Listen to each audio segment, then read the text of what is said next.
Today we are talking about our about the Big Ten. Our over/unders. We're picking the games, picking the win totals, I guess, for the Big Ten. Last week we did the ACC, and pretty good timing because we just found out the news about Quinn Ewers. It's been rumored for a few days, but it is now confirmed he is going to be playing at Ohio State this year, reclassifying from 2022 to 2021. Of course, Quinn Ewers, the number one prospect in the country, quarterback who has not is rated higher than any quarterback since Trevor Lawrence, I believe. So Ashton, I guess we'll start right off with Ohio State. Their over under is 11.5 wins. What are you thinking about Ohio State this year? Well, so they're obviously the same as last year. They're the class of the Big Ten, and everyone else is a step below. The news about Quinn Ewers that is it's just a little interesting. We actually checked just before the show, and he's 18 years old already. So it's not like he's just like a 16-year-old kid that's coming on campus. But I mean, even that, he's still just going to sit there for a year. Like he has no chance of playing right now. So a lot of this is, I think, the NIL stuff. He'll have some chances to make money, especially at a school like Ohio State, where there is money there for him. Um, I'd say a lot of it is that because he's going to get to play and practice with them because he's not going to start this year. That's fairly obvious. So he's going to be practicing with them, and I think that's invaluable. Like I think schools that can get that and can make that happen, there's a huge advantage for them down the road. It's just, it's an extra year for them, really. Right, and I don't think it really affects Ohio State this season as far as their win total. It's just something interesting to talk about for sure with a name like that. And I think he will be making some money with that. He's got the mullet, and he kind of already has that signature look. Like the kid is going to cash out this year. But yeah, so they got C.J. Stroud, Jack Miller, and Kyle McCord in their QB battle. I Everyone seems to think this is C.J. Stroud's job to lose. Does that just mean Jack Miller and Kyle McCord are out of here like immediately, especially with Ewers coming in? Possibly at least one of those two. I mean, you see this all the time now. This is the new normal with the portal. We have the transfer portal. This is the new normal. If you and it's maybe not even a bad thing, but from most accounts, that was a very very close quarterback competition. It's not over yet, but it does feel over. It feels like it's C.J. Stroud's job to lose. So for McCord and for Miller, I think they're really good quarterbacks. I really do. I think McCord was highly ranked. I think Miller maybe slightly lower ranked coming into college. But no, there's an opportunity out there for some mid-level Power Five teams. Say that still while you can, because that's about to go away. But Power Five, So they will probably be going somewhere. Be interesting to see where it is. Stroud felt like the choice there just because of maybe just the similar style to Fields from last year. It's a lot of the plays could still be the same. You could keep a lot of your offensive playbook. So I think he's who they want to win the job. Again, nothing has been declared, but he's definitely who they want to win it. Right. And so talking about this year now, of course, CJ Stroud, the presumed starter, replacing Justin Fields, who was a really good quarterback. And I actually think he's going to be pretty good in the NFL. He was like the fourth quarterback drafted or something. Anyway, we're not talking about the NFL. We're talking about college football. So replacing a great college quarterback, CJ Stroud, do you feel like is he in that top tier in college football as far as just talent wise? Obviously, we still have to see it on the field. Do you expect that he will be a top five-ish quarterback in the country this year? Not willing to go with top five yet. Top 10 is not a stretch, though. You love that offense. You love the weapons that he has around there. Olave's coming back. He has Garrett Wilson still catching balls for him. The running back, there will be maybe a little bit of drop off. You're going to be starting Master Teague now, but he's still a very capable backup. So he has weapons there. He has obviously the tight ends that we talk about. But so, he's going to have everything set up for him to succeed. I think the lack of reps still going to maybe get to him a little bit this year. He might struggle a little, especially early. They have some big, especially that game against Oregon week 2, some big early games that are going to be a real gut check for some of them, because we really like Oregon. I think me and you both do, and think they have a lot of talent there in Eugene. So I think that game there is going to, really show just who he is and how far he can go. Yeah, and I know it's a little bit of Well, no duh statement. But if you're going to be starting a first year quarterback, it's really nice when you have one of the best offensive lines in the country, a really good running back room. You're right; it is probably a bit of a drop off as a starter with Master Teague there, but they bring in the highly rated freshman Travion Henderson, who I think is going to be really good, and then we haven't even got to the best receiving core in the country. You mentioned Olave and Wilson, but like, okay, stop me once I get out of the first round. Olave, Wilson, Julian Fleming, Jackson Smith and Jigba, Emeka Egbuka, Marvin Harrison Jr. They literally might have 6 first round wide receivers on this roster this year, which is it's insane. Like I don't think there is a position coach in the country that is more valuable than Brian Hartline, their receivers coach at Ohio State. He's lapping the field at receiver recruiting and even developing. They're just they're going to be good there.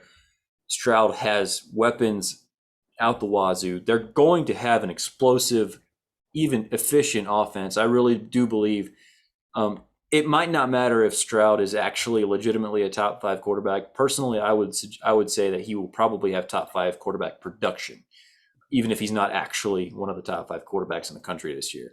Their offensive room is just as loaded as you could possibly get in college, in my opinion. And the only reason, and I will be taking the under at 11 and a half. We have them at 11 and a half. So we're going to have the under there. The only reason is just pretty much for the same reason we gave for Clemson last year. I just don't like to give 12. You make them go undefeated, especially with a newcomer at quarterback. It does feel, especially that week 2 game. We keep talking about the week 2 game against Oregon. What a game that would be. But even there's even they have some sneaky games kind of down the line. You look at they play Indiana. They have the game right after Indiana. They go and then it's Penn State. So and the big one obviously at the end against Michigan. I kind of like Michigan this year. So they do have some potential there for losses. They're going to be favored in every game. This is obvious. Everyone knows that. The chance for them to slip up in one of them, and I hate to say this, but we mentioned the receivers that they do have, and they have great ones, no doubt. Olave, Wilson, and then there was, we're not going to say disappointing, but maybe not quite what we expected with Julian Fleming and Smith and Jigba. 5 stars coming in, young, obviously, can grow, obviously. Maybe not quite where we thought that they would be, especially with some of the freshman receivers we've seen come in and just ball year 1. So how that all grows, there's going to be a growing process for them, and how they are at the end of the year, I think will be different than how they are at the beginning. But I could see them dropping a game potentially in the first half there. Again, certainly the Oregon game.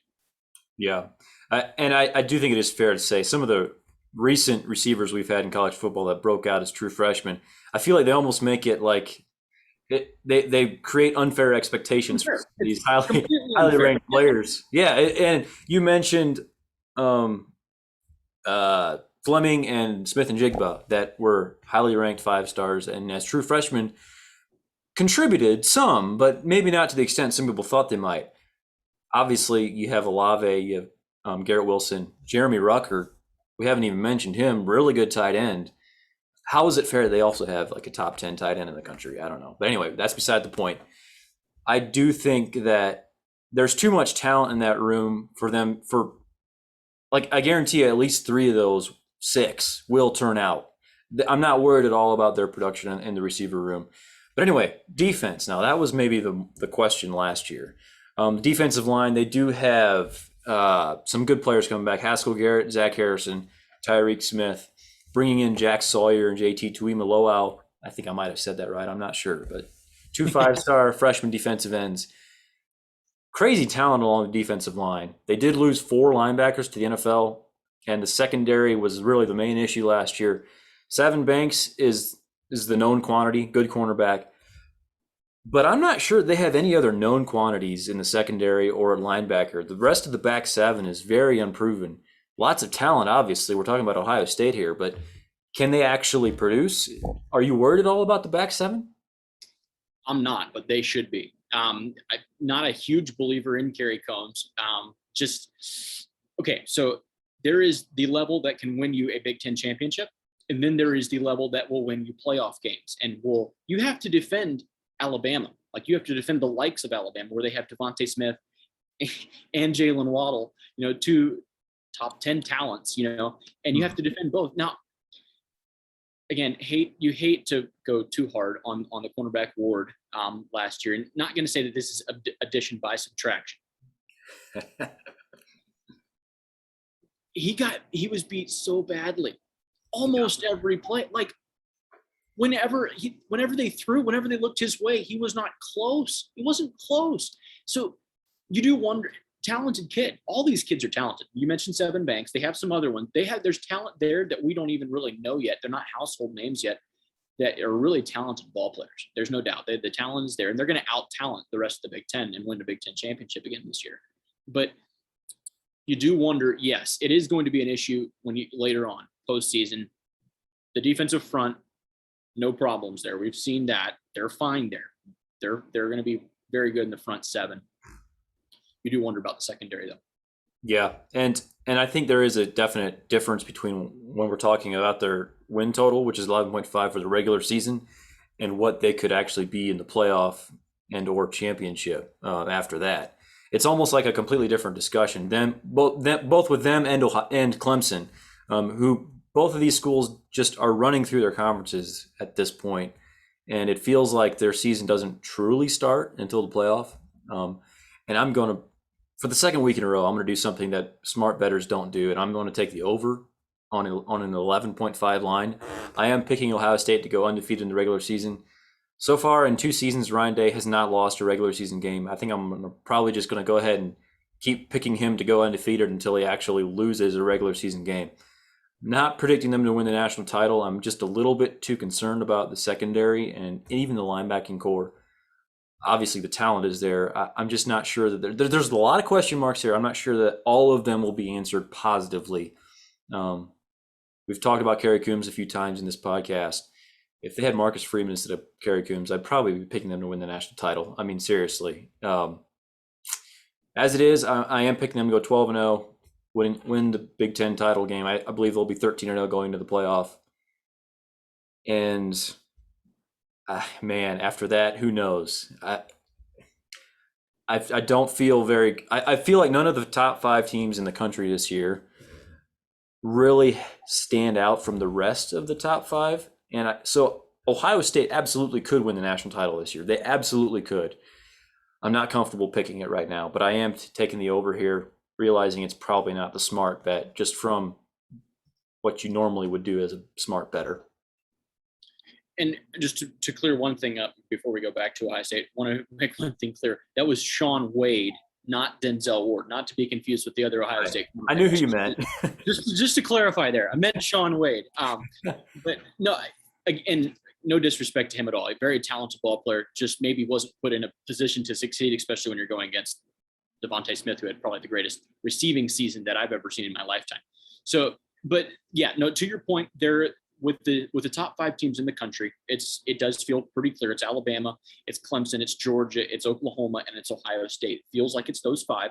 And from an outside perspective, especially given a new quarterback starting there, and maybe some questions on defense and the defensive play calling, it does feel Ohio State would be 4 or 5 out of 5. They would be maybe definitely in the bottom half there. So yes, I would say that the season starts when the playoffs start, and anything before then is it's a must win for Ohio State. Sure.